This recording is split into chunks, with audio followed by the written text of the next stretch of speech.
jya wizera ko Imana ifite imbaraga zo gufata amazi ikayahindura amaraso. Ufata amazi uyasengere,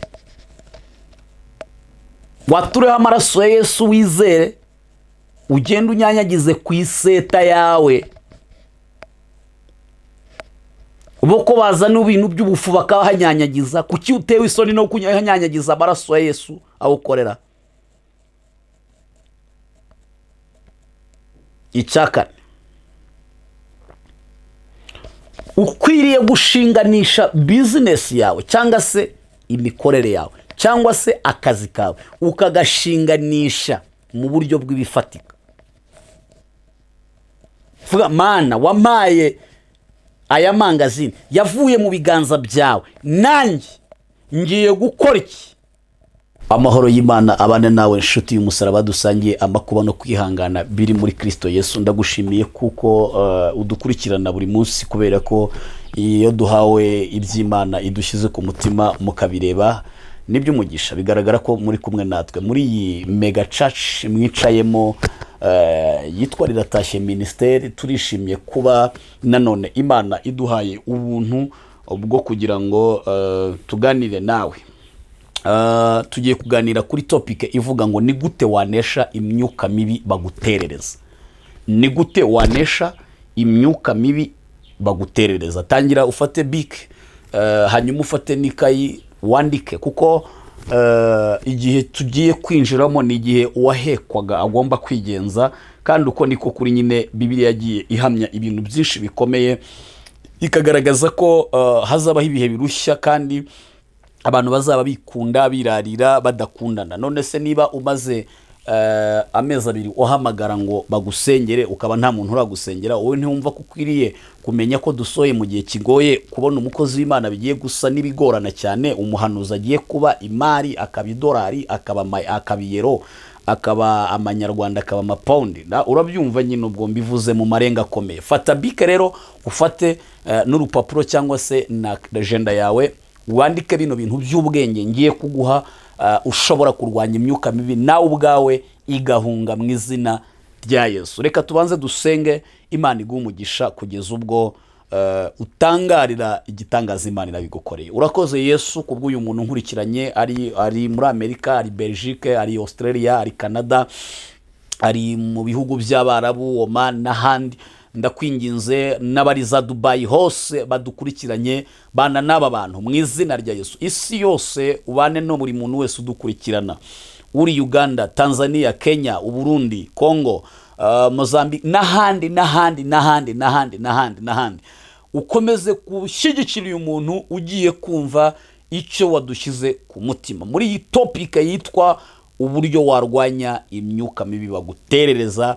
Buri muntu wese amenye kurwana mu buryo bw'umwuka. Nsabye nizeye kubanye natwe, udukureho ikirogo Yesu y'umwanzi, tubisabye twizeye kubw'umwami wacu Yesu Kristo. Amen. Yesu aguhe umugisha nshuti y'umusaraba. Imyuka mibi turabanza tuvuge ko ibaho. Imyuka mibi ibaho, imyuka irwanya ubwoko bw'Imana ibaho, kandi iranakora cyane.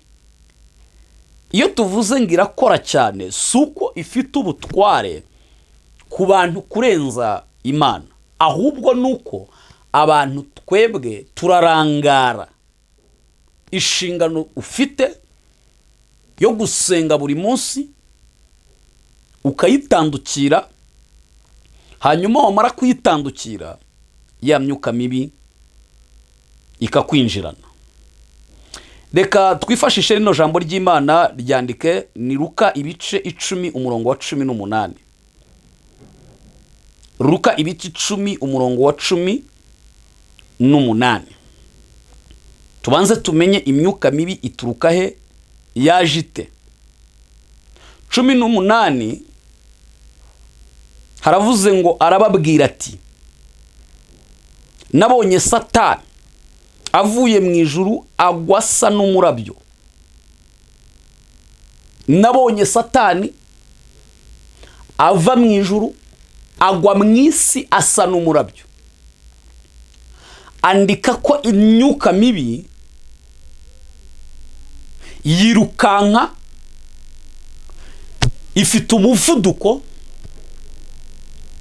nk'umuyaga, ikarusha umuyaga, ikiruka kurenza umurabyo. Donc ni ukuvuga ngo Satani afite ubushobozi bwo kwirukanka. Yesu abigereranyije nk'umurabyo. Urumva ko rero kurwana n'iyo myuka ntabwo ari ukudebeka no kubizanamo ibintu by'imikino n'imiteto. Oya,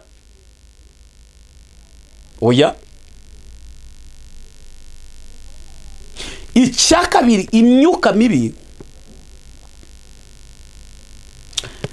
bashobora kuyigutuma bari mu gihugu kimwe, ikakwataka mu masegonda make, ikakugubanya mu masegonda make.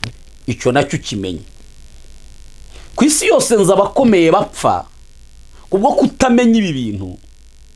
We yazengurutse ibitaro byinshi kandi ari ihembe bamutumye mu muhogo, bakabaga umuhogo, bakabura indwara,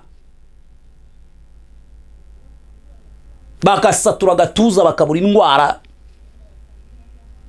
bakabaga umutima bakabura indwara. Kumbi icyo kintu bagutumye n'imbaraga y'umwijima, n'imbaraga iri sataniste y'abakonikoni. Wari ukwiriye kumenya ko ukeneye isengesho. Noneho kuko abantu nyine Satani yabahumye amaso, wakumva ibintu byo gusenga n'iby'abatindi, n'iby'abakene, n'iby'abantu bantaho nikora, n'iby'abantu basabiriza, kuko afite amabiliyoni n'amabiliyoni n'amatiriyari, we akayamarira mu kuzenguruka ibitaro by'isi yose, bikarangira ihembe rimugubanije kubera kutamenya. Aya makosa araba ndayareba, njya nyabona rwose. Umuntu yari uwo kubaho kubw'isengesho, ariko ishinge bamuteye ntizigire icyo zimara. Aha ntituvuze ko kujya ku bitaro ari bibi, ariko menya ko kujya ku bitaro biraherekezwa n'iryo sengesho. Menya ko ibyo binini n'Imana ifite mu biganza byayo ubugingo bwawe n'ubuzima bwawe. Menya ko ikintu cyose hatabayemo amasengesho biragoranye. Yesu abwira abigishwa be ngo nabonye Satani ava mu ijuru agwa mu isi asa n'umurabyo, ameze nk'umurabyo. Rero icya mbere wandike ko imyuka mibi irirukanka. Niyo mpamvu uba wicaye ukajya kumva ukumva ikintu kigutikuye mu rubavu, ukumva ikindi kigutikuye mu musaya, ukumva uzunze isereri mu masegonda makeya. Bakoze ku rusinga nyine.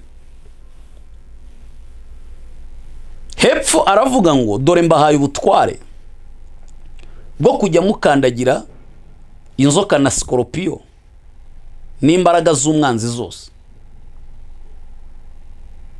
kandi nta kintu kizagira icyo kibatwara rwose.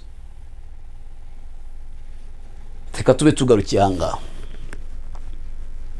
Ubundi imyuka mibi, mbere na mbere isoko y'imyuka mibi ni Satani, kuko niwe watsindiye isoko ryo guhitana abantu mu marabira, ryo guhitana abantu bari kubyara, ryo guhitana abantu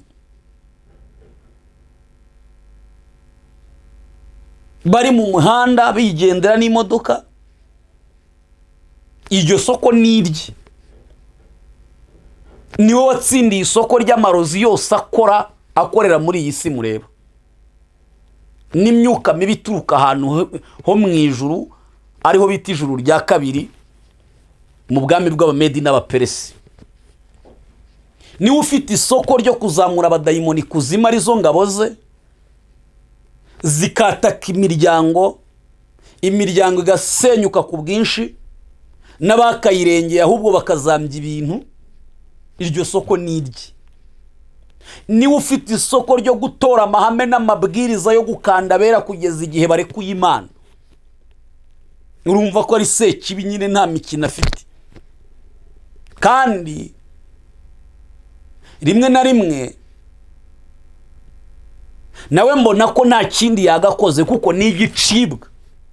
ntazigera abatizwa arabizi, ntazigera asubira mu ijuru yaryirukanwemo arabizi. misiyo rero ni ukurwanya umuntu wese uri muri urwo rugendo rugana aho ngaho.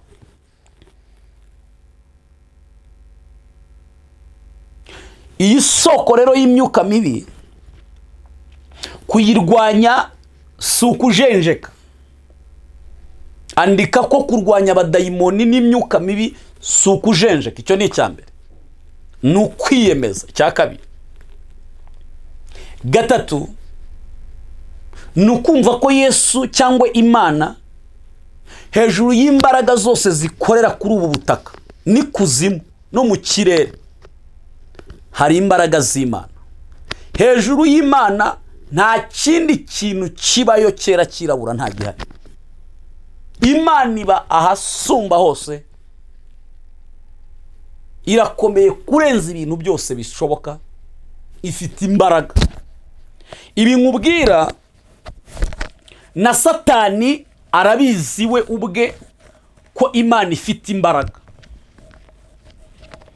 ariko kandi mu mirwanire ya Satani ararwana kugira ngo ubugingo bwawe buzimire nta kindi. upfe wiganyira, upfe ukindutse, upfe urimbutse, upfe ukenyutse. nicyo cyifuzo ahorana. ariko ndagira ngo nkumenyeshe ko niba wamaze kwandika ko hejuru y'izo mbaraga zose hari imbaraga z'Imana, ahantu urivuga ngo amen, kuko ndumva Imana iri muri iyi topic. uko warwanya imyuka mibi utererezwa n'abadayimoni. niba wamaze kwizera ko hejuru y'imbaraga zose hari imbaraga z'Imana, icya gatatu, ugomba kwikonekita n'iyo Mana. ugomba gushaka connection hagati yawe n'Imana, kuko niyo izakuneshereza. ubumwe babushaka bati, gukomatana n'Imana babishaka bati. icya mbere ni ukwiyeza ukitunganya. icya kabiri ni ukusenga. icya gatatu ni ugusoma ijambo ry'Imana. icya kane ni ukwizera ko iyo ubwira yumva. ifite amatwi yo kumva. nusenga ukezwa ugasoma ijambo, ntukibwire ko uri guhamba imbwa cyangwa uri kuvugana n'utumva n'utareba. Imana irumva cyane. reka nkubwire ikintu gikomeye. uzi ko we ntabwo uzi litiro z'amaraso zikugize mu mubiri, ariko Imana imenya na litiro z'amaraso zikurimo. Imana ikamenya umusatsi uri ku mutwe wowe ntawuzi, uri ku mutwe wawe yo irawuzi.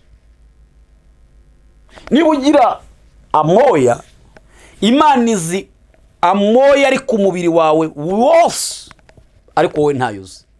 urumva ko rero izi byose mu buryo bukomeye cyane. kwikonekita n'Imana.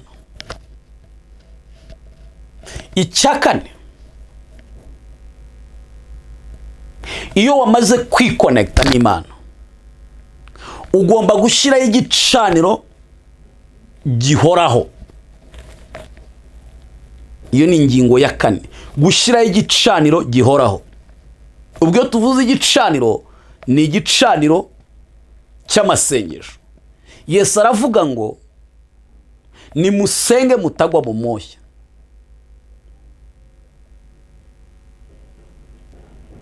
Kandi ngo musenge mu buryo bwombi, amasengesho y'uburyo bwose. Ni ukuvuga ngo kubaka igicaniro cy'amasengesho gihoraho ni ukudasenga none kuko wumvise ibintu bibyimye ku mabati ngo ejo niwumva bituje uceceke. Burya ntabwo biba bipfuye, ahubwo biba byigiyeho gato kuko byumvise umuriro w'amasengesho. Ayo masengesho rero agomba guhora acanwa ku buzima bwawe kugira ngo uko bagiye kubyohereza bisange wowe uhinda umuriro. Haleluya. Kuki Yesu yirirwaga abwiriza asengera abantu, azura abantu, ahumura impumyi, ahagurutsa ibirema, ahugura abantu, ku mugoroba akazamuka mu butayu akajya kongera gusenga? Nuko umuriro wabaga wagabanutse kuko yacaniye n'abandi barota. Asubiye mu masengesho kongera kuvoma, kongera kubaka igicaniro cy'amasengesho menshi muri we no guhabwa imbaraga. Iyo umuntu yacanye igicaniro, yashyize igicaniro,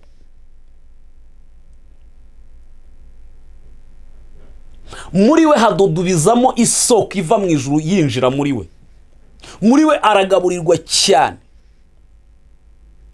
Muri we ahabwamo imbaraga zineterariza imyuka yose bagutuma.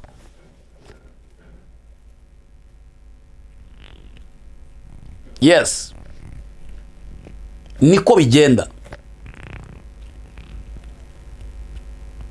Gushyiraho igicaniro gihoraho. Ntugahamagara umunyamasengesho ngo uvuge ngo alo, ngo usengera mukozi w'Imana, ngo bino bintu byamfashe bigende. Jya umuhamagara gusengera bigende, ariko unamusabe umubwire ngo ese wanyemerera tukajya dusengana nawe, tukubakana igicaniro, kuko icyuma gityaza ikindi cyuma.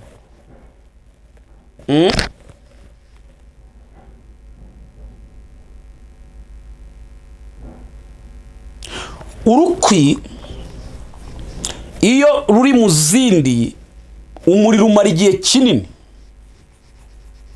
ariko iyo ufashe urukwi rumwe ukarukura mu zindi ukarushyira ku ruhande, rwaka kanya gato, mu kandi kanya rugacumba umwotsi. Abantu benshi rero murasenga ariko mugacumba umwotsi kuko ntabwo muraho igicaniro cyenyegerezwa. Urukwi rumwe n'inkwi ebyiri birumvikana ko urukwi rumwe rutahisha inkono. Ukeneye sapoti rero, ibyo wigira byose ukeneye sapoti. Ukeneye umunyamasengesho, ukeneye gusenga, ukeneye umuntu musengana kugira ngo mubashe gutyazanya. Kandi ntukamubwire ngo ndashaka gusengana nawe gusa ngo birangire wumve ko agufataho umwanya wawe, asengane nawe, agusengere, agutoze gusenga, none wowe ujye umubwira ngo genda Imana iguhe umugisha gusa. Oya, ukwiriye kugira iyerekwa. Kabaza mukozi w'Imana, Imana iguhe umugisha ko unsengera, ese jye nakora iki? Akugira inama. Nurota umusobanuza inzozi, izo gusengera muzisengere. kuko ibyinshi bibatera Imana iba yabahaye message mu buryo bw'inzozi, ariko kubera ko utabisobanukiwe ukumva ni inzozi zisanzwe, mu gitondo bikagusohoraho.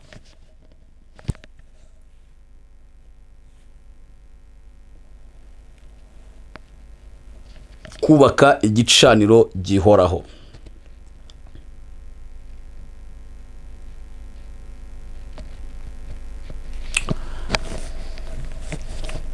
Ubwo nibwo buryo ushobora kurwanya imyuka mibi kandi ukayitsinda.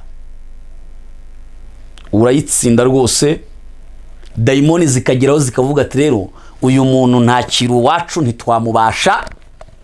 N'ikuzimu bakoze inama bavuga ati tugiye gutera Evode, baravuga ati mubonye aho mujya.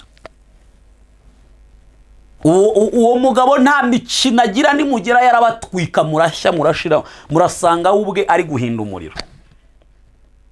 Buriya iyo umwana w'Imana asinziriye bakamujyana ku gituro,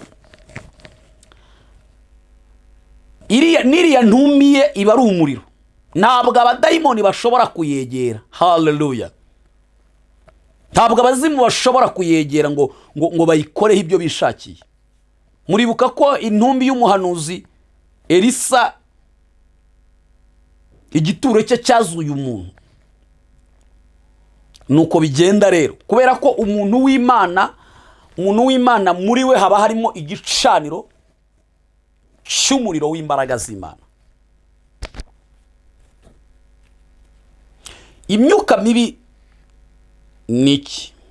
N'imbaraga zigenda mu buryo bw'umwijima kandi z'amayoberane, kandi zizanwa no kwica. Reka tuvuge ngo imyuka mibi ni haduyi y'ubuzima bw'abantu. Ni gute rero warwanya imyuka mibi ijyanye na za karande, uruhererekane rw'ibintu bibi byabaye mu muryango iwanyu? Ni gute rero warwanya imyuka mibi baguterereza ahantu ukorera, ku kibanza, ku iseta, mu mujyi, downtown, Nyabugogo, mu Nkundamahoro n'ahandi? Kuko muracuruzanya n'abantu bajya mu bapfumu, bari impande zanyu. Urajya Dubai kuzana container, nawe akajya Tanzania kuzana umuti uzatuma ibyo bintu bizahombera mu nzira. Ni gute rero warwanya imbaraga zigutera zidashaka kuzamuka? Reka tubikubiremo aho ngaho. Satani ntiyishimira iterambere ry'abantu bitwa ko bakorera Imana, kuko iyo nteye imbere nteza imbere ubwami bw'Imana. Ariko iyo umusatanista ateye imbere ateza imbere ubwami bwa Satani, ariko akarwanya ubw'Imana. Urumva ko rero Satani ntiyashyigikira iterambere ry'umuntu w'Imana, ntiyanaryemera, ntaba naryifuza rwose. Satani abashaka ko abantu basenga mu izina ry'Imana batindahara bagapfa nabi, noneho akajya dufatira mu butindi n'ubukene, akatubwira ko Imana yacu iri hehe. Ugomba gufa icyambere mbere yuko ujya mu gucuruza, mbere yuko winjira muri ofisi, mbere yuko winjira ahantu ukorera, ukwiriye kubanza gufata umwanya utarava mu rugo ugasenga, kuko abadayimoni bo baba bamaze kugutanga ku iseta. Iyo bahageze mbere yawe rero egare ko bari bukuneshe, ariko iyo wabatanze ukiri mu rugo ukabakubita ukiri mu nzu, ugasohoka mu cyumba cyawe ujya ku iseta, wagera ku iseta mbere yuko wicara ugahita watura amaraso ya Yesu, urakora wongera ukore, abadayimoni bibaza ibintu byabaye bibacange. Icya kabiri, jya wizera ko Imana ifite imbaraga zo gufata amazi ikayahindura amaraso. Ufata amazi uyasengere, watureho amaraso ya Yesu, wizere, ugenda unyanyagize ku iseta yawe. Uboko bazana ibintu by'ubufu bakahanyanyagiza, kuki utewe isoni no kunyanyagiza amaraso ya Yesu awukorera? icya kane, ukwiriye gushinganisha bizinesi yawe cyangwa se imikorere yawe cyangwa se akazi kawe ukagashinganisha mu buryo bw'ibifatika. Vuga, Mana wampaye aya mangazini, yavuye mu biganza byawe, nanjye ngiye gukora iki? Bisobanuye ko nshinganishije ibyanjye, kuko abagutwara bakagutwaza igitugu nabo bafite ibyo bakora ntibakakubeshye, bafite aho bisodeka bagakora ubufindo, kimasa kigacaho,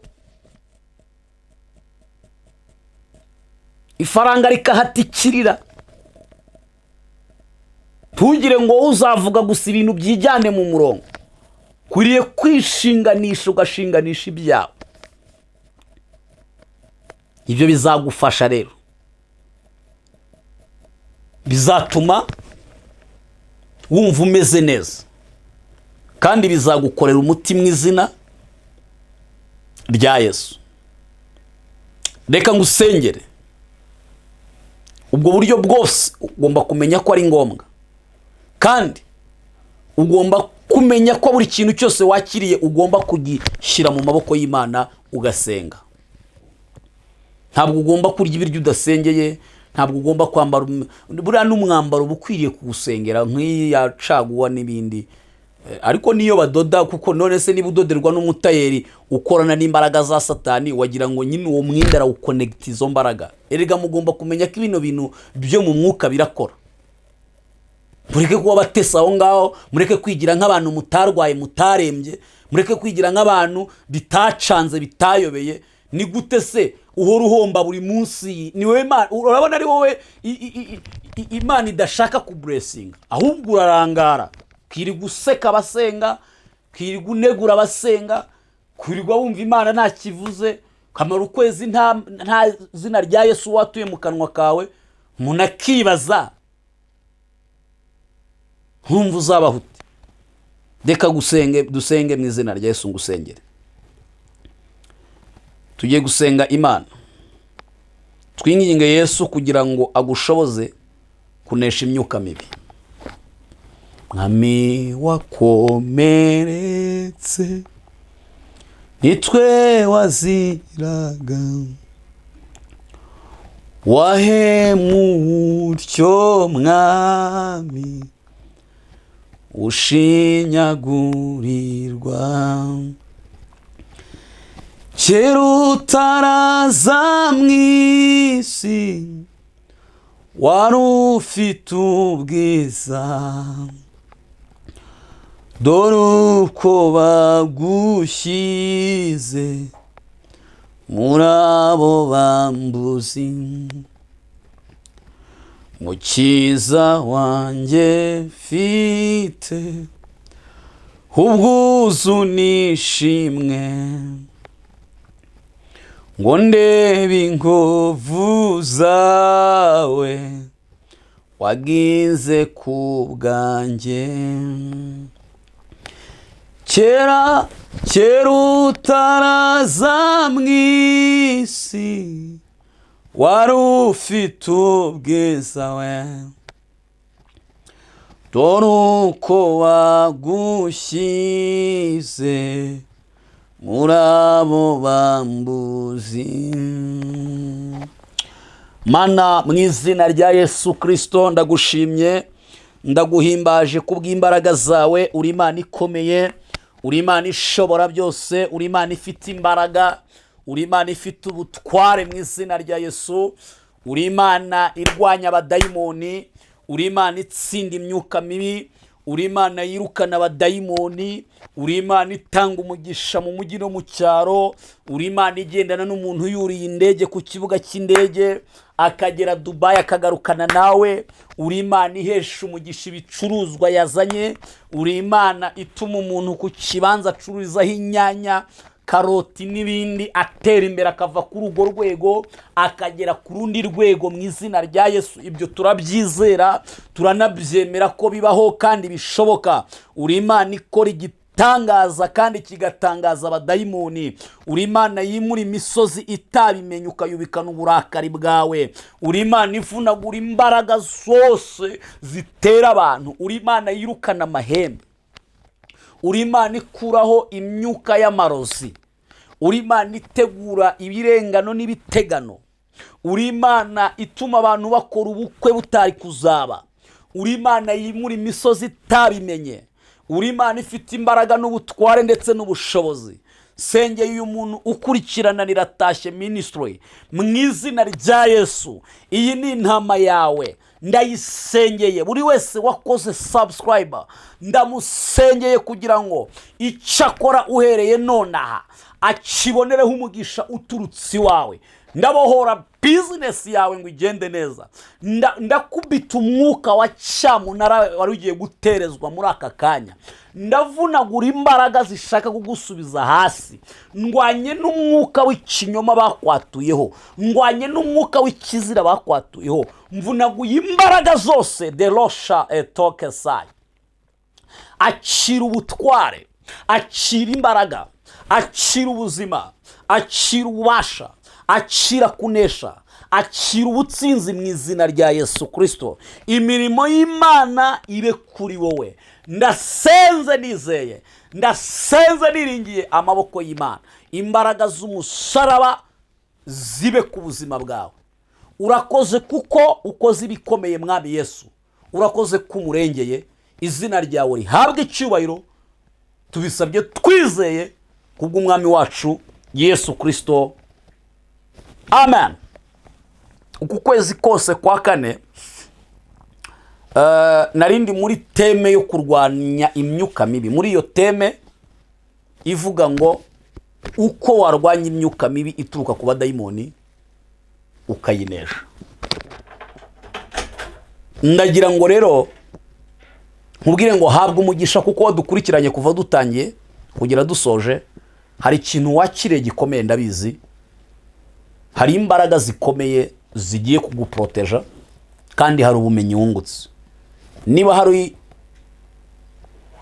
igitekerezo watugezaho ni muri comment hasi aho. niba hari n'icyifuzo wifuza ko dusengera, iyo mubyanditseho munsi nabwo turabisengera, ariko niyo muduhamagaye turabisengera. abaduha message z'ibyifuzo turabisengera. ni mwihangane murindira Imana. gusenga n'ukwacu ariko gukora n'ukw'Imana. Yesu aguha umugisha kandi ujye usharinga buno butumwa, kuko hari nawe hari umuntu umwe warokora mu bantu 1000 Satani yaragiye gutwara. ushobora kurokoramo umuntu umwe, nawe uwo ukaba umunyago wawe. Imana ikumpera umugisha kugeza ubutangara. Shalom. uri kumwe na Prophet Evode, intumwa y'Imana. Yesu aguha umugisha. Shalom.